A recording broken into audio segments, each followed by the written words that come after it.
దగ్గర ఉన్న శవాలు, కులిపోయిన శవాలు, కాలిపోయిన సగం కాలిన శవాలు ఉన్నాయి కదా అధ్యక్ష, వీళ్ళందరూ అక్కడ ఉండమని ఉంది, చూడమని ఉంది. ఏ దుర్భరమైన పరిస్థితి ఉందో అర్థమవుతుంది, ఏ దుర్భరమైన పరిస్థితుల ప్రజలు ఉన్నారో అర్థమవుతుంది. అందుకే ఈరోజు ప్రపంచ స్థాయి సంస్థలను కన్సల్టెంట్ గా పెట్టుకున్నాము. ఫస్ట్ ఫేజ్ ఒక కొలిక్కి వచ్చింది, మిగతాది కూడా విడతల వారిగా ప్రాజెక్టు రిపోర్టు జరుగుతుంది. నేను హైదరాబాద్ నగరంలో 5 ఏళ్లలో 1,50,000 కోట్లు ఖర్చు పెడతాం, మూసీ నది ప్రక్షాళన చేస్తామంటే 1,50,000 కోట్లు కాంట్రాక్ట్ ఇచ్చేసారు, రేవంత్ రెడ్డి 25,000 కోట్లు తినేసిందని మాట్లాడుతున్నారు అధ్యక్ష. ఎంతసేపు వాళ్ళు ఎట్లనే మిగతాలు కూడా అట్లనే అనుకుంటారు అధ్యక్ష. కాంట్రాక్ట్లు ఇచ్చుడు, కమిషన్లు కొట్టుడు, లిఫ్టులు పంపులు పెట్టుడు, ఇండ్లలో కనకవర్షం కురిపించుకున్నాడు, పోయి జన్వాడల్లో లేకపోతే మొయినాబాద్లో ఫామ్ హౌస్లు కట్టుకున్నాడు. ఇంతకు తప్ప మీరు చేసింది ఏంది? నా గురించి మాట్లాడే అర్హత మీకెక్కది?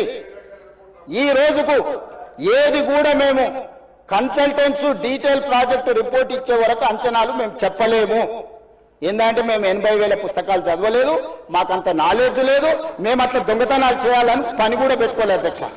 అందుకే ఈరోజు